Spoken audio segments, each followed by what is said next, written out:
Welcome to Frontier Echoes, where stories of love, loss, and the untamed West come alive in every word. Don't forget to like, subscribe, and share this story with someone who still believes in second chances. And tell us where you're watching from. Let's get started. The sun was fading over the Montana hills, throwing long shadows across the wide, lonely land. The road stretched on forever, dust swirling in the orange light. A woman walked along that road, her black dress torn by the wind, her boots covered in mud, her eyes hollow from tears that had long dried. Her name was Clara Mayfield. Once a ranch wife. Now a widow.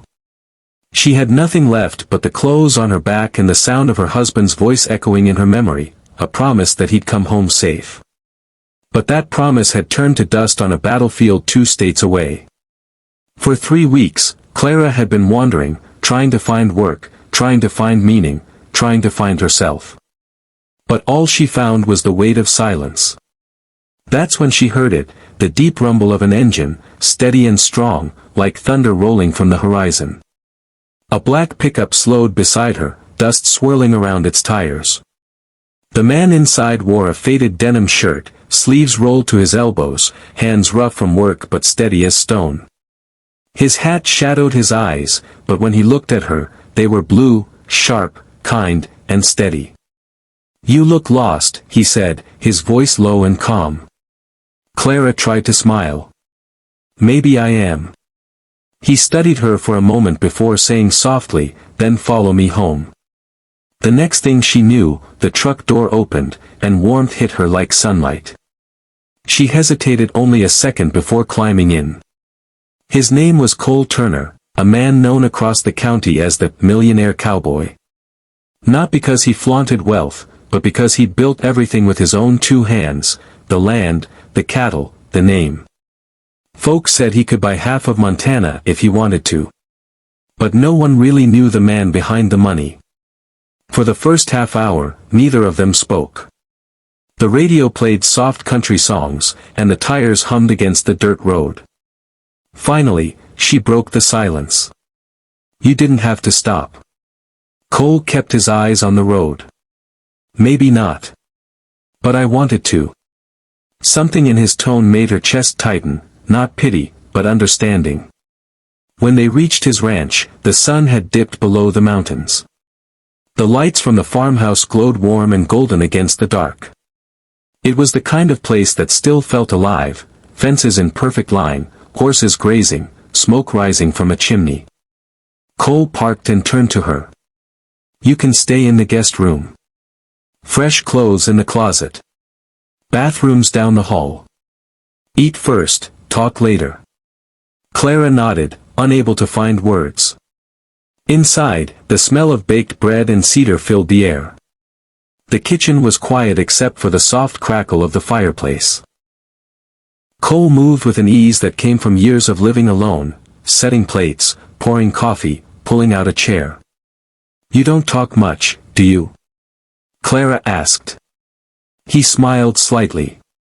"Only when there's something worth saying." Days turned to weeks. Clara helped around the ranch, feeding the horses, cleaning the stables, mending fences. She worked hard, maybe too hard, trying to bury the grief in her hands. Cole noticed, but never said a word. One morning, she found him fixing the windmill by himself, the metal creaking high above the ground. She called out, "You shouldn't be doing that alone." He looked down and grinned. "You volunteering to help?" She laughed, the first laugh in months, and he nearly slipped from surprise. From then on, laughter started to find its way back into her days. They'd sit on the porch in the evenings, watching the sky fade into stars. Cole would tell stories about his younger days, wild horses, dust storms, and a girl he once loved but lost to time. And slowly, something began to change between them. One night, as the crickets sang, Cole said softly, "You remind me of her. Not because you look like her, but because you fight the same way she did, quiet, but strong." Clara turned to him, heart trembling. "I'm not sure I've got much fight left." He looked at her, his eyes reflecting the porch light. You've got more than you think. But life on the frontier doesn't stay calm for long. A storm came, not of rain, but of memory. One afternoon, while sorting old letters in her room, Clara found a newspaper clipping. It was about her husband's battalion, and the men who didn't make it home. Her husband's name wasn't there. Her heart stopped. She read it again. Then again. Could he still be alive? Her hands shook as she ran outside, the paper clutched tight. Cole was loading hay onto the truck. She shouted, "Cole! I need your help." He turned, saw her face, and froze. "What is it?"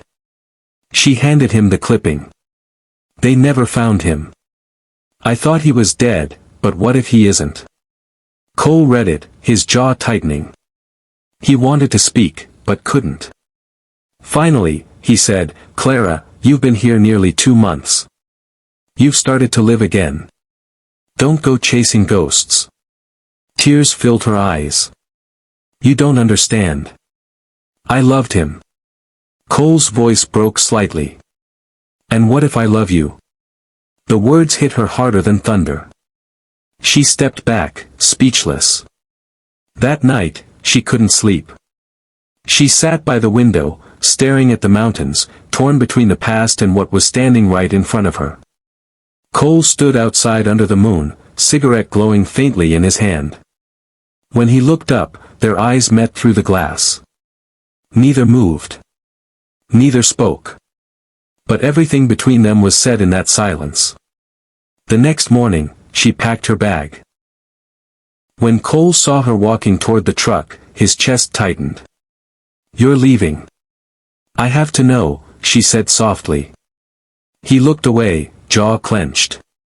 "And if you don't find what you're looking for?" She hesitated. "Then I'll know where home is." He wanted to stop her.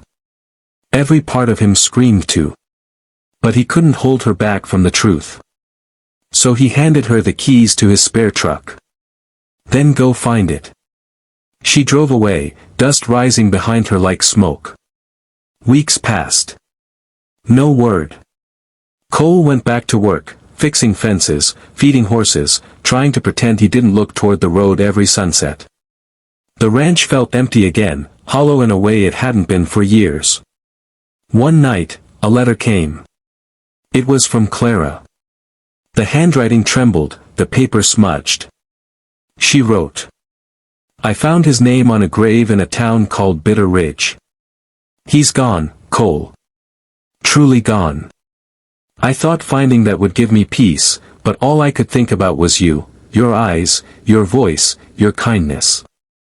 I'm coming home, if you'll have me." Cole folded the letter slowly, his breath shaking for the first time in a long while.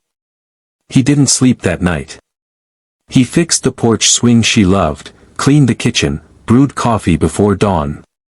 When the sun rose, he heard it, the familiar sound of tires on gravel. She stepped out of the truck, dust on her boots, tears in her eyes, and something fragile but alive in her smile. "I told you," he said softly, walking toward her. "If you ever got lost again." She finished the sentence with a trembling smile. "You'd tell me to follow you home." He nodded once. "Still do." But fate, cruel as ever, had one more twist to play. 2 weeks after she returned, Cole rode out to the far field to check a loose fence. The sky darkened fast, a storm rolling in hard. When the rain came, it came heavy, sheets of water, wind roaring like a beast. Hours passed, and he didn't return. Clara grew restless.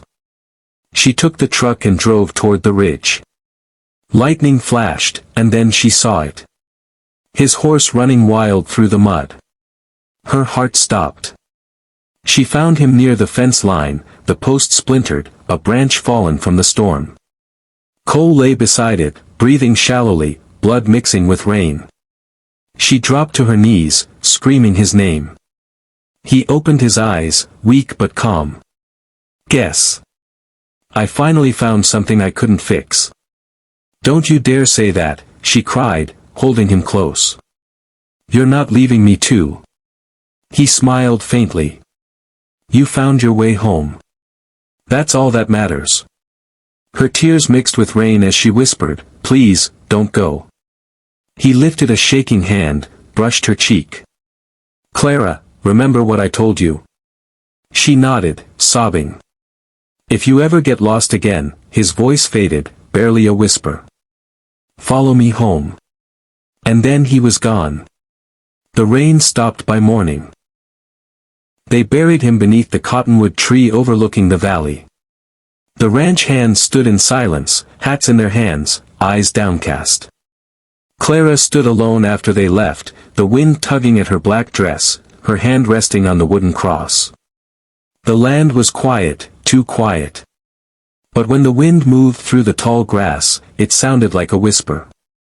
And in that whisper, she heard him again. Then follow me home. Years later, folks in town would talk about the widow who stayed on the Turner Ranch. They'd say every evening, she sat on the porch swing, coffee in hand, watching the road where he once drove up in his black truck. Some nights, she'd smile at nothing. Some nights, she'd whisper softly into the wind. And if you stood close enough, you'd swear you could hear a man's voice in return, calm, warm, steady as the sunset. You look lost. And her voice, fragile but sure, then take me home. Thank you for watching Frontier Echoes, where love stories are written in dust, wind, and memory. Don't forget to like, subscribe, and share if this story touched your heart. And tell us in the comments, where are you watching from? We'll meet again in the next story. Let's get started on another echo from the frontier soon.